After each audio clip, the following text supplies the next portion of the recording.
194. Principio de causa y efecto. 6. Principio de causa y efecto. Toda causa tiene su efecto, todo efecto tiene su causa, todo sucede de acuerdo con la ley. Casualidad no es sino un nombre para la ley no reconocida, hay muchos planos de causación, pero nada se escapa a la ley. El perdón. Absolutamente todo lo que estamos viviendo en el presente ha sido generado en algún momento, lo hemos creado ya sea consciente o inconscientemente en esta o en otra vida. Cuando decimos que algo nos sucede por casualidad, solo estamos refiriéndonos a una ley que desconocemos, pero en realidad era un evento que nos tocaba vivir porque lo habíamos generado de alguna manera. Es agradable pensar que todo lo bueno que nos ocurre es el producto de nuestras buenas acciones, pero por el contrario, nos cuesta aceptar que las situaciones negativas que se nos presentan también las hemos creado. Se nos hace difícil llegar a entender por qué y cuándo generamos lo negativo. Este principio nos da la respuesta al explicarnos que son muchos los planos de causación, algunos de ellos provienen desde muy atrás en el tiempo y están dormidos en la memoria, son eventos que pudieron darse en la infancia. Además, genética y energéticamente recibimos la influencia de nuestros padres, a eso le agregamos la influencia de 4 abuelos y, si seguimos, vemos que también recibimos la influencia de 8 bisabuelos. Así, esta cadena continúa infinitamente.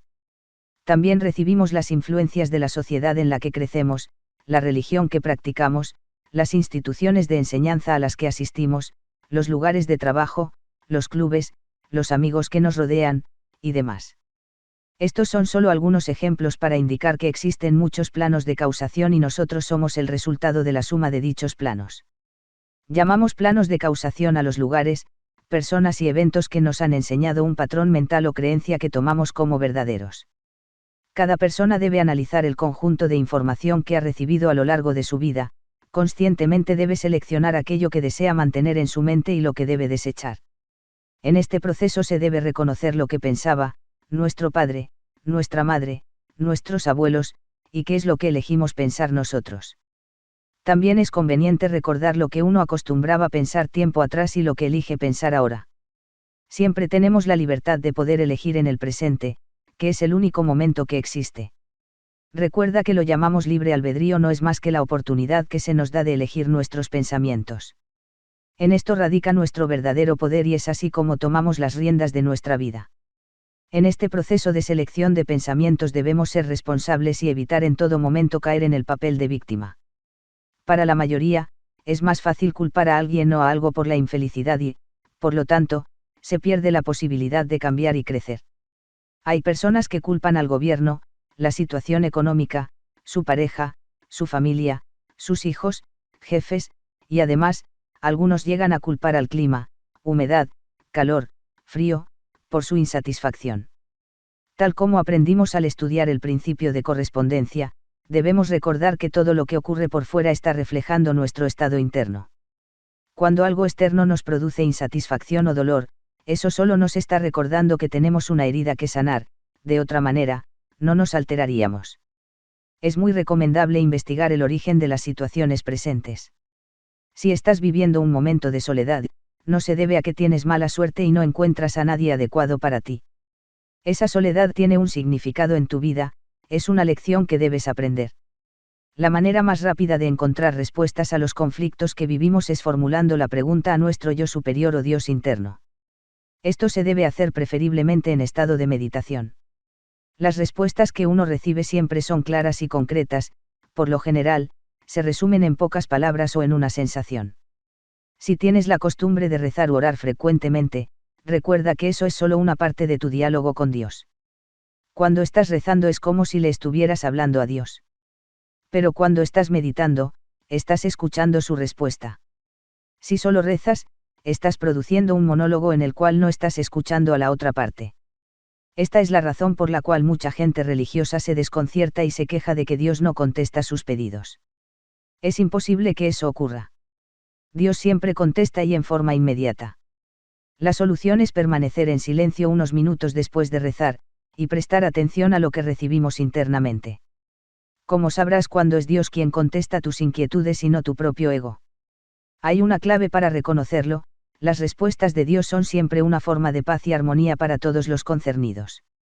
Las aparentes injusticias que vemos en la vida diaria encuentran su fundamento en este principio.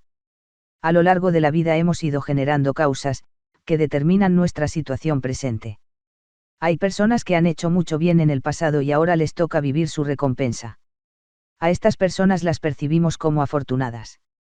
Por otra parte, hay otros que han cometido muchos errores, han quebrado ciertas leyes universales y ahora se encuentran atrapados en problemas y dificultades.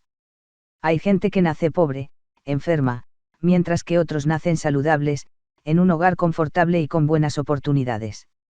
Sin embargo, sin importar cuál es la apariencia o situación que nos toca vivir, todos venimos al planeta con la única función de sanarnos a nosotros mismos. Por tal motivo, los problemas desaparecen cuando a través de estas experiencias aprendemos a reconocemos quiénes somos y queremos ser. Así vemos que todo lo malo que vivimos no es más que la oportunidad de abrir nuestra conciencia a un conocimiento nuevo. Todo lo que se siembra se cosecha.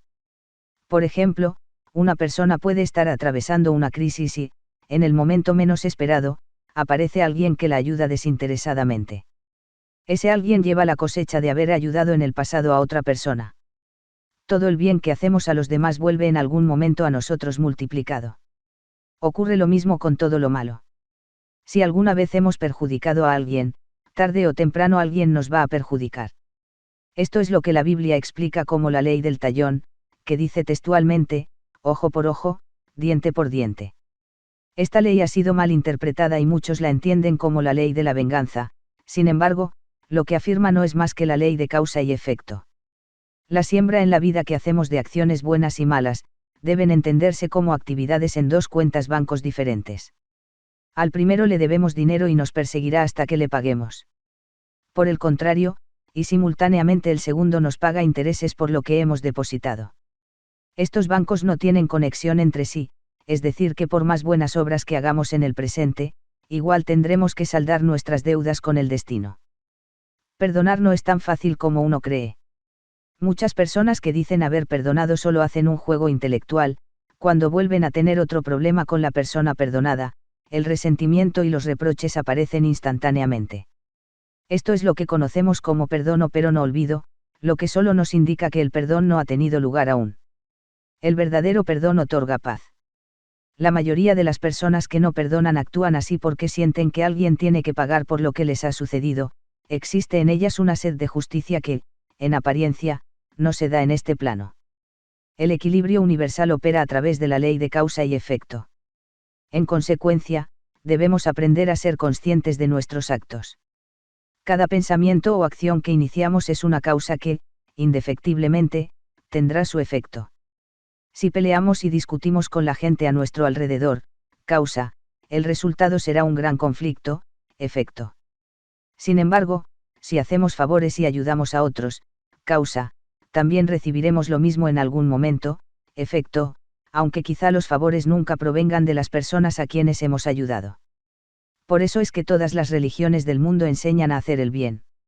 La única manera de vivir bien es generando buenas acciones.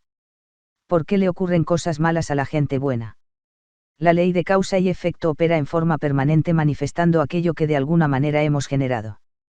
De esto deducimos que haciendo el bien obtendremos el bien, lo cual es correcto. Sin embargo, habrás encontrado que aún haciendo buenas obras se te presentan problemas y entonces surge la pregunta, ¿por qué le ocurren cosas malas a la gente buena? La respuesta es muy sencilla, aunque una persona sea en apariencia buena, quizás arrastre deudas de su pasado. En conclusión, siempre digo que hay que portarse bien. Nosotros podemos tener la habilidad de engañar a otros pero no podemos engañar al universo. El principio de causa y efecto está operando permanentemente y nadie puede escapar a eso. Tarde o temprano tendremos que reparar el daño que hemos ocasionado. Por el contrario, recibir con alegría el beneficio de haber hecho bien las cosas en su momento. Nosotros nos moveremos hacia otro lugar cuando hayamos aprendido todo lo que nos toca aprender aquí. Este es uno de los motivos por los cuales no hay que apurarse en crecer o evolucionar. El crecimiento es infinito y debemos disfrutar de cada paso que damos. La era del amor. Existe un avance muy grande en la conciencia humana y esto elevará el nivel de comprensión en toda la humanidad. Este proceso de transformación, que ya se ha iniciado, tardará aún muchos años más en completarse. En este proceso mismo descubriremos nuestra unidad, el hecho de que, en realidad, todos somos uno solo. Por eso, es importante ayudarnos mutuamente y perdonarnos. Debemos ajustarnos a estos cambios cósmicos para ayudar a la evolución planetaria a despertar amor. Con una nueva conciencia tenemos que aplicar todo nuestro conocimiento para mejorarnos a nosotros mismos y para servir a los demás. Pero ¿de dónde surgió la separación? Para contestar esta pregunta debemos remontarnos a los orígenes de la humanidad. El hombre fue creado a imagen y semejanza de Dios y desde que aquel tuvo su poder creador ha inventado un ente aparentemente separado de su creador. Esto es lo que llamamos ego. Nuestro ego nos hace sentir que estamos separados del resto. Tenemos un nombre propio, un cuerpo, una estructura social y familiar propia y demás. Nuestro ego nos dice que somos únicos y especiales, y tratará de probarlo de 1000 maneras. En cambio, nuestro espíritu nos indica que todos somos uno solo, que no existe tal separación. El efecto de la separación produce un sentimiento de culpa y, como consecuencia, la culpa busca castigo. Cada vez que nos sentimos culpables de algo que hemos hecho, nuestra propia mente se encarga de crear el castigo correspondiente. Este castigo puede ser, por ejemplo, la soledad, la falta de dinero, una enfermedad, problemas de familia o de pareja. La culpa no termina en nosotros. La mayoría de las veces, el ego busca proyectar esta culpa hacia afuera y es así como encontramos a los culpables de nuestra infelicidad. Cuando proyectamos hacia afuera estamos más lejos de resolver el problema y, de esta manera, perpetuamos la supremacía de nuestro ego. Las personas que más culpan a los demás son las que menos crecen. Cuando el ego no encuentra culpables afuera, puede descargar la culpa en nosotros mismos generando inmovilización y frustración. Este es el caso de las personas perfeccionistas, muy ordenadas o estructuradas. Para resolver este conflicto debemos pensar que, durante nuestro proceso de aprendizaje, todos cometemos errores, que dichos errores se reparan y que no tenemos por qué ser condenados a causa de estos. El perdón no debe practicarse solamente con los demás, sino primero con nosotros mismos porque yo no puedo dar a otros lo que no tengo o me resisto a darme, es siempre nuestra elección. El drama personal. Según el principio de causa y efecto, todo lo que vivimos es el resultado de nuestros propios actos.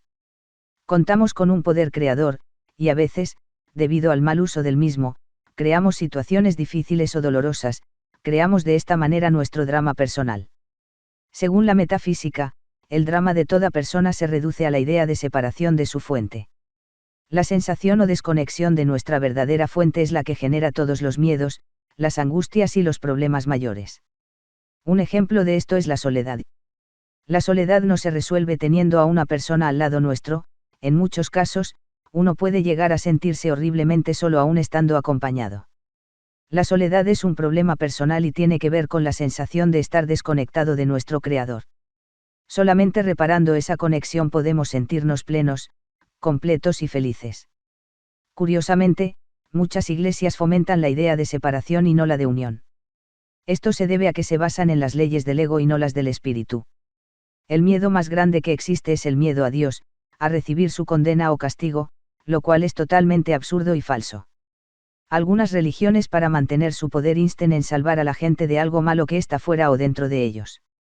La verdadera espiritualidad está conectada al amor incondicional del universo y al libre albedrío que podamos llegar a ser todo lo maravilloso que somos y fuimos hechos.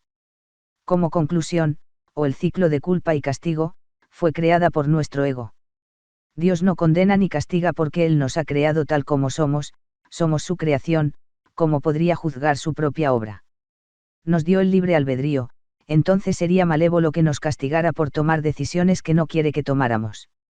Él sabe que lo que estamos viviendo es como un gran sueño del cual tenemos que despertar.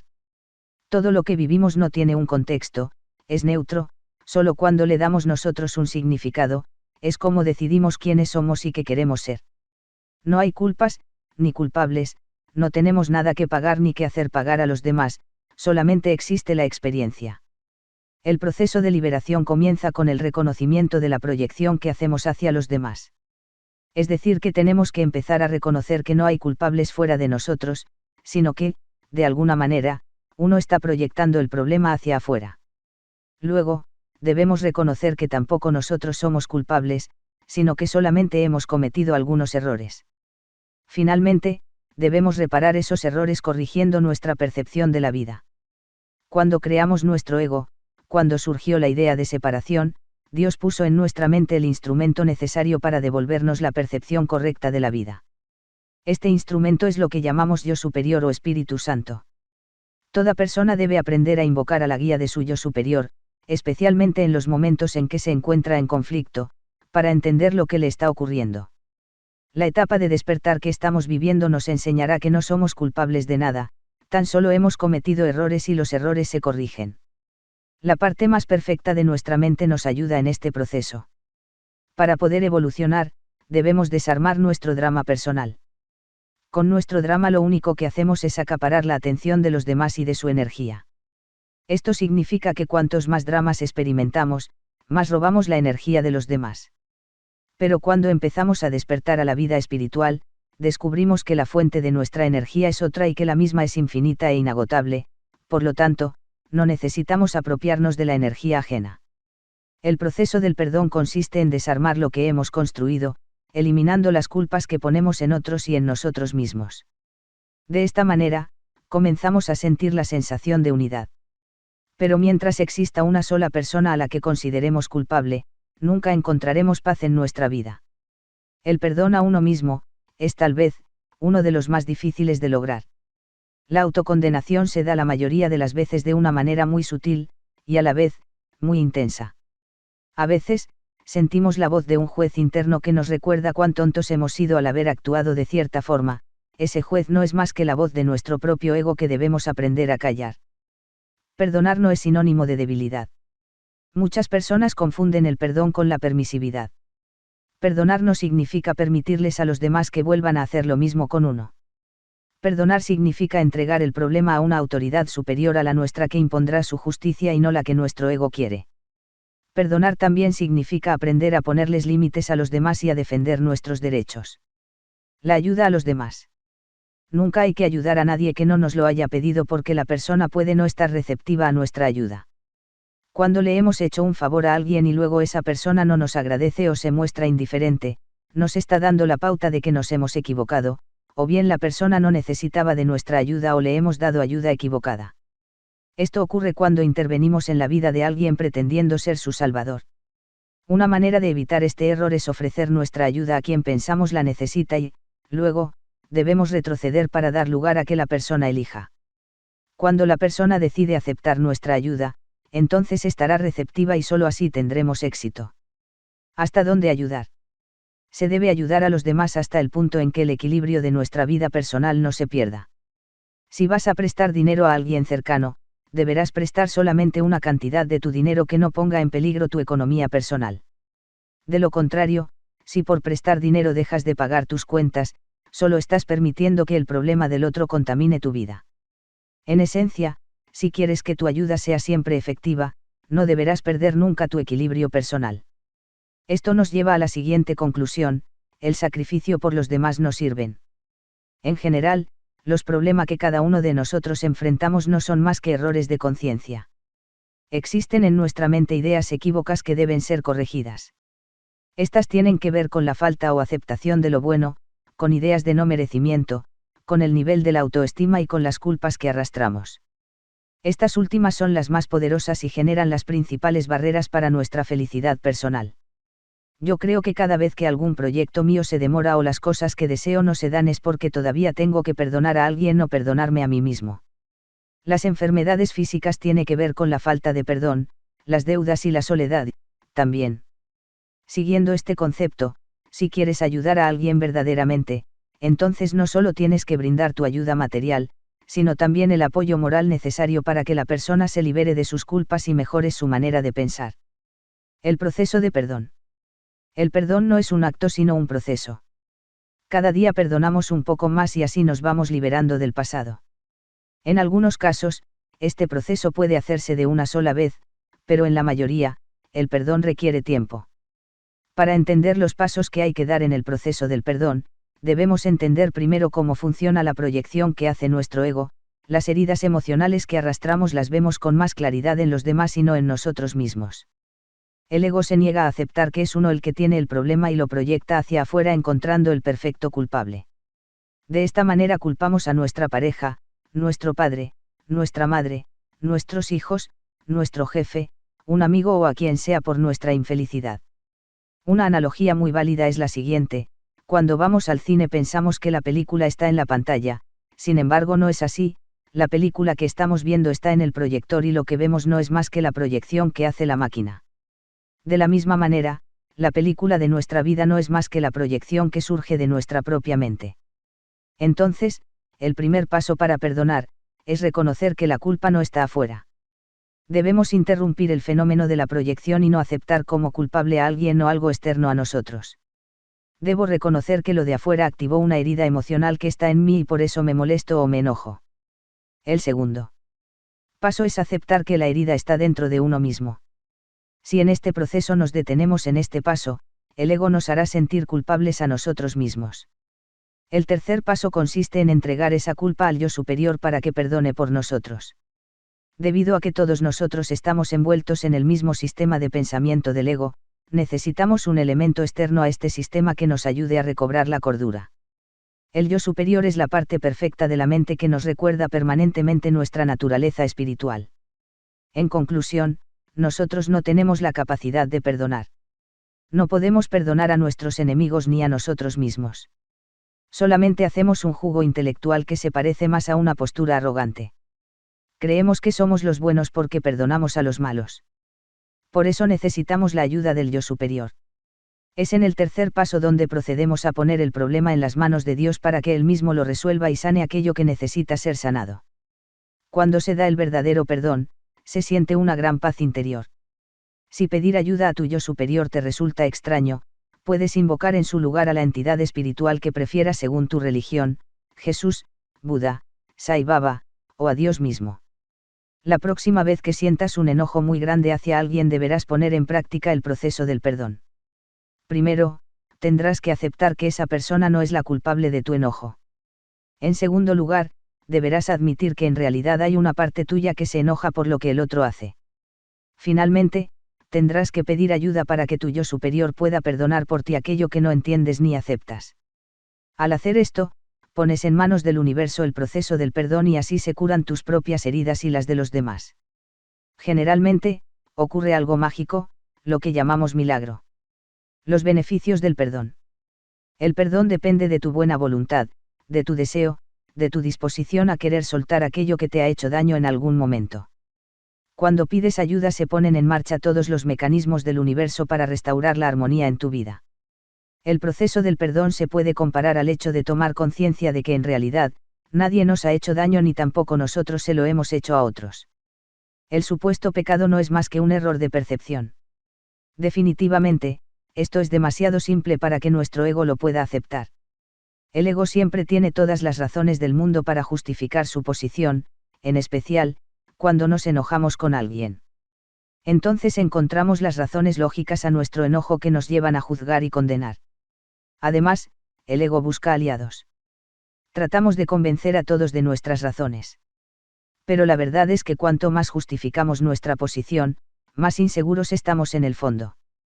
Uno de los motivos por los cuales no existen culpables es porque cada uno de nosotros siempre está haciendo lo mejor que puede, de acuerdo con su grado de cultura y conciencia.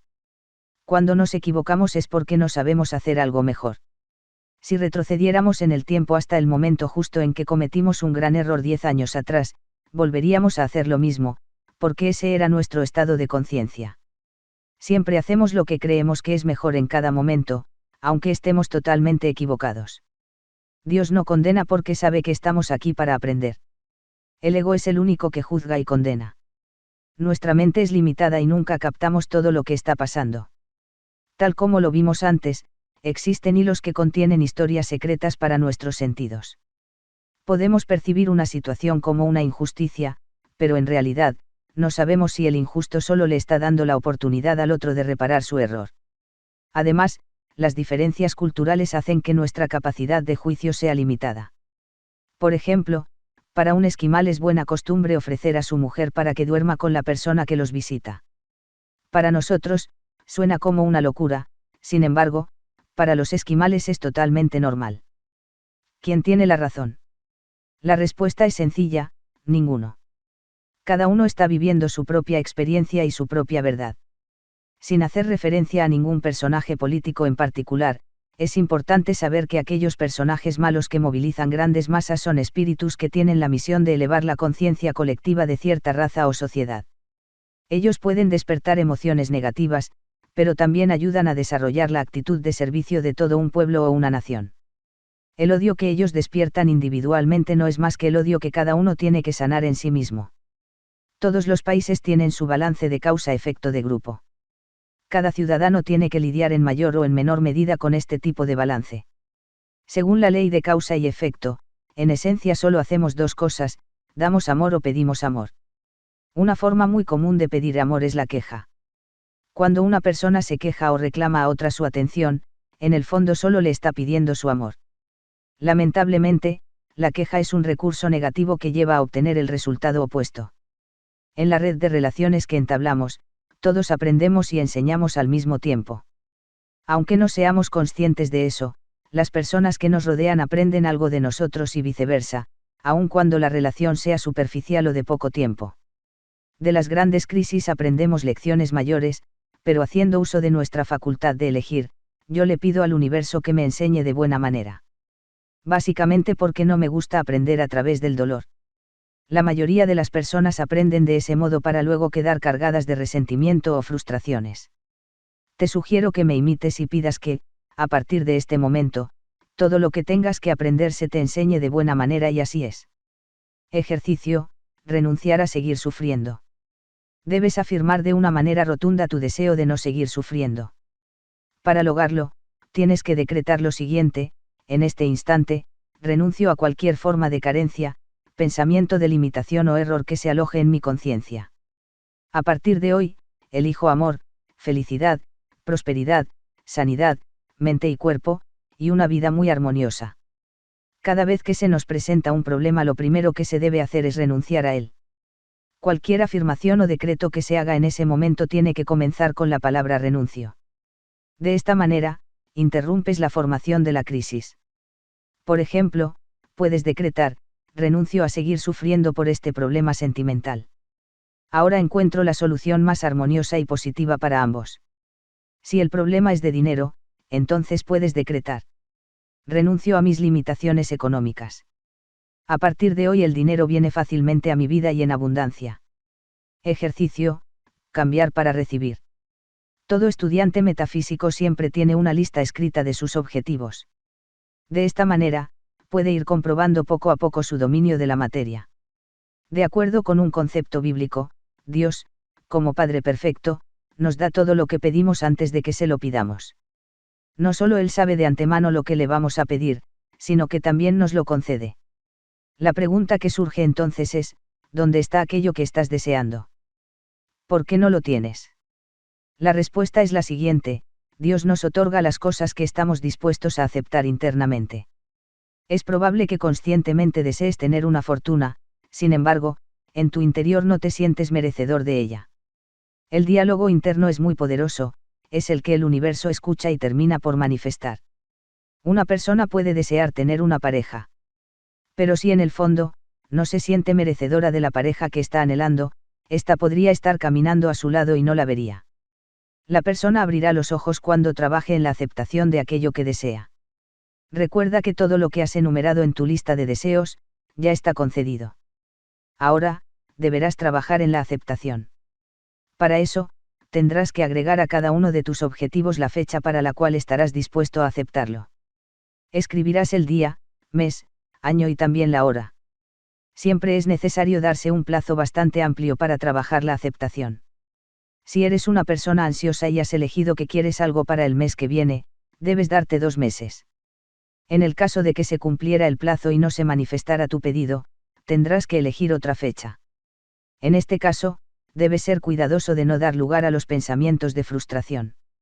Es útil prestar atención al mensaje de los pensamientos negativos porque están dando la pauta de cuál es la barrera interna que tienes que superar.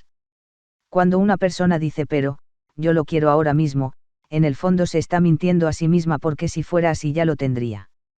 Según el principio de causa y efecto, debemos aprender a generar las causas adecuadas para manifestar un efecto determinado. Concretamente, esto significa que deberás cambiar algo de ti para obtener un resultado diferente en tu vida. Cuando hacemos las cosas de siempre, obtenemos los resultados de siempre. Si no estás totalmente conforme con tu vida, quejarte no te llevará a cambiarla. Es importante cambiar y, por lo general, el cambio comienza por el pensamiento.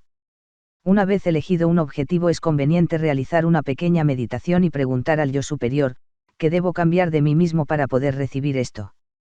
Algunos piensan que si los demás cambiaran, entonces lograrían su felicidad, o creen que la realización de su deseo depende de la modificación de una situación externa, como la política, la economía o el clima. Para fortuna nuestra lo único que puede cambiar a sí mismo, porque si dependiéramos que cambie algo en el exterior, sea circunstancia o persona, estaríamos a merced de ellos para que ocurran las manifestaciones que deseamos. La única manera de generar un resultado determinado es creando la causa correcta. Y eso está en nuestro terreno y nos confirma por qué somos seres creadores. En síntesis, solo generando amor se logra atraer amor. Si quiere vivir un gran romance, tienes que empezar por amarte mucho a ti mismo y luego manifestar tu amor a los demás. Recuerda siempre que la primera causa, la que origina todo movimiento en el universo, es mental. Esto quiere decir que el primer cambio se da en el pensamiento. El segundo paso es comenzar a hacer cosas diferentes, por ejemplo, tienes que visitar nuevos lugares, hablar con gente diferente, leer autores nuevos, probar otras comidas. Elige cambiar tu ritmo normal de vida y eleva al máximo tu fe en la fuente, en tu maestro y guía interior. De este modo, verás manifestarse toda clase de milagros en tu vida.